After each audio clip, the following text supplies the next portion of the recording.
Over the last 20 years, our culture has grown obsessed with a darker version of Superman, a figure of ultimate power who no longer uses it for good. From Injustice and Brightburn to characters like Homelander and Omni-Man, we've watched variations of the Man of Steel twisted into tyrants, sociopaths, and cautionary tales. Even in mainstream adaptations like Zack Snyder's Man of Steel and Batman vs. Superman, we see a conflicted, brooding God who struggles to earn humanity's trust and often seems more like a threat than a symbol of hope. These stories aren't just fictional detours.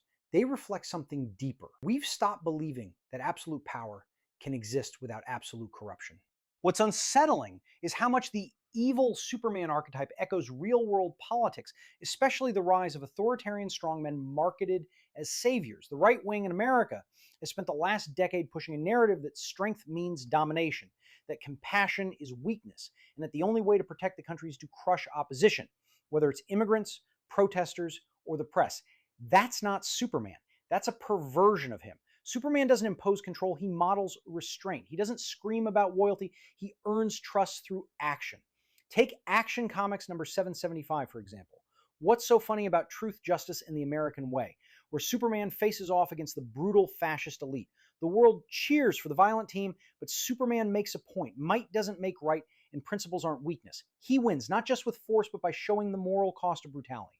Yet the version of Superman many have embraced today is the opposite, a fantasy of unchecked power, a symbol of might makes right, wrapped in patriotism. It's not about hope anymore. It's about control. But the real Superman, the one I followed for decades, stands in direct opposition to that. He doesn't protect people by ruling over them. He protects them by believing in them. He listens before he acts. He holds back when it would be easier to lash out. He uses power not to elevate himself, but to lift others up. That's not weakness, it's principle.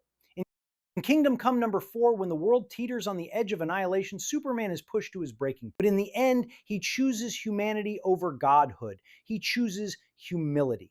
In All-Star Superman number 10, instead of punching a villain or saving a city, Superman notices a single girl contemplating suicide and tells her, "You're stronger than you think you are." That moment says more about him than any superpowered feat ever could.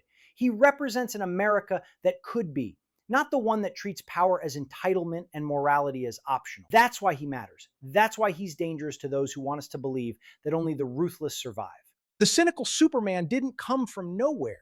He came from us, from an America that spent 2 decades watching its faith in institutions rot, from endless wars waged in the name of peace, from corporations with more rights than people, from leaders who treat laws like suggestions and cruelty like strength. It's no surprise our stories started to reflect. We built fictional Supermen in our image, angry, authoritarian, detached from the people they're supposed to protect. Injustice Gods Among Us is perhaps the clearest example. Superman loses Lois and their unborn child, and in that grief becomes a tyrant. It's a fascinating what if, but it reveals a cultural shift. We don't tell stories about how Superman resists power anymore. We tell stories about how quickly he gives into it. We call it realism, but it's actually resignation. We stopped asking, what if someone with power could be good? And started insisting, if someone has power, they must be bad. That shift doesn't just say something about Superman, it says something about us, about what we've come to expect, about what we've given up on. And yet, I still believe in him. I believe in the Superman who holds back, the one who could end any conflict in a second, but chooses diplomacy, compassion, and trust. I believe in the Superman who saves people quietly, who speaks kindly, who never forgets where he came from. That's the Superman I see in Grant Morrison and Frank Quitely's All-Star Superman, where he rescues sun eaters and defends Earth with poetry and gentleness rather than fists. That's the Superman I remember in Hitman number 34, when he talks with Tommy Monahan about immigration, failure, and the burden of having power when you can't save everyone. He's not naive. He's not unrealistic. He knows how dark the world can be. He sees it every day, but he chooses to be better anyway. That's not fantasy. That's a challenge. The real Superman asks us to imagine a world where strength is used to protect, not dominate, where power doesn't corrupt because it's grounded in humility. And to me, that's not just a superhero story. That's the America I want to live in. One where we choose restraint over vengeance. One where we don't need fear to feel safe. One where doing the right thing is still the right thing, even when no one's watching. The Superman we embrace has everything about who we are and who we want to be. When we keep telling stories where Superman turns cruel, it's not because we're bold.